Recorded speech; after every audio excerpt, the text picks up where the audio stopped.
अस्सलाम वालेकुम नाज़रीन, आप सभी दोस्तों को हम कायद टीवी पर खुशामदीद कहते हैं। ड्रामा सीरियल मेरा रब वारिस के नेक्स्ट एपिसोड नंबर 36 में आप सभी दोस्त देखेंगे कि फैजी की मां आयशा के माँ बाप के पास पहुंच जाती है और उसे कहती है कि फैजी ने कभी नहीं चाहा था कि उसकी वजह से आयशा की जिंदगी में कोई तूफान आए, उसकी वजह से आयशा की जिंदगी बर्बाद हो। और उधर से आयशा भी आ जाती है। जब वो फैजी की मां को देखती है कि घर पर कोई मेहमान आया हुआ है, तो आयशा को पता चल जाता है कि फैजी की ही अम्मी आई हुई है। तब फैजी की अम्मी आयशा के माँ बाप से कहती है और उसे बताती है कि फैजी आयशा से मोहब्बत जरूर करता था, लेकिन उसने कभी भी आयशा को नहीं बताया और ना ही आयशा को इस बात का इल्म है। जैसे ही आयशा के माँ बाप ये बात सुनते हैं तो एकदम से हैरान हो जाते हैं, लेकिन फैजी की माँ उनको समझाती है कि फैजी का ऐसा कोई भी मकसद नहीं था कि वो आयशा को हासिल कर ले, लेकिन वो उससे मोहब्बत ज़रूर करता था और ना ही उसने कभी उसे गलत निगाह से देखा था। और जैसे आयशा को ये सब कुछ पता चलता है तो वो एकदम से हैरान हो जाती है कि उसे यकीन नहीं होता कि फैजी मुझसे मोहब्बत करता था। लेकिन वो कहती है कि मैंने हमेशा फैजी को अपने से छोटा दोस्त माना है, मेरे दिल में उसके लिए कुछ भी नहीं है।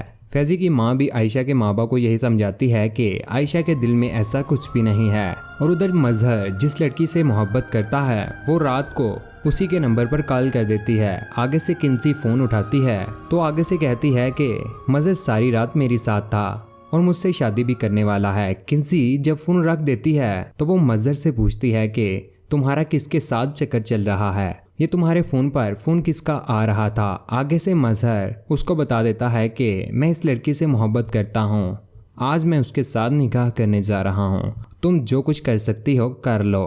फिर किंसी को समझ आ जाती है कि गलत कौन है, मेरे मायके वाले नहीं, आयशा नहीं, बल्कि ये तो मजहर खुद ही गलत था। यही मेरा सांप निकला है, मेरा अपना शोहर है। और अपने माँ बाप के घर चले जाती है और वहाँ पर रोती रहती है। उसका बाप उसे कहता है कि इसे कहते हैं मकाफाते अमल, जिसकी गवाही पर तुम लोगों ने आयशा को उस घर से निकाल दिया था, उसकी ही करतूतें सबके सामने अब आ रही हैं, वो भी किसी गवाही के बगैर ही। फिर किंसी को समझ आ जाता है कि हमने आयशा पर ऐसे ही शक किया था, वो तो अपने जुर्म छुपाने के लिए आयशा पर तोहमतें लगा रहा था। और फिर दुर्गाना बेगम को भी समझ आ जाता है कि आयशा सच्ची थी, वो झूठ नहीं बोल रही थी। मजहर ने कुरान पाक पर हाथ रख पर झूठ बोला है और मुकर गया है और खुदा उसे कभी भी माफ नहीं करेगा। उधर जो फैजी है ये सोचता है कि वो हारिस के पास जाए, उसे सारी सच्चाई बता देगा। वो उनके घर आ जाता है, वो उसे कहता है कि मुझे साफ साफ बात बतानी है, मैं आयशा से मोहब्बत जरूर करता था, लेकिन आयशा को इस बात की खबर भी नहीं है। और ये भी कहता है कि जब मैं छोटा था तो मैं बहुत सहमा हुआ था, मैं डरा हुआ था क्योंकि मेरा बाप फौत हो चुका था, मैं यतीम बच्चा था, मुझे अपनी ज़िंदगी का कुछ भी पता नहीं था कि मैं क्या करूँगा, मैं सिर्फ और सिर्फ एक डरा हुआ और सहमा हुआ बच्चा था। आयशा ने मेरी मदद की है, उसने मुझे हौसला दिया है, उसने मुझे सब्र का कहा है, जिसकी वजह से मैं आज अपने पैरों पर खड़ा हूँ। अगर मैं आज उसको पूछता ना, उसकी मदद ना करता तो मैं क्या करता। हारिस उसे कहता है कि अगर ये मेरी गलती है तो मैं अपने गुनाह मानता हूँ, मैं अपनी गलती मानता हूँ, लेकिन आयशा बेकसूर है,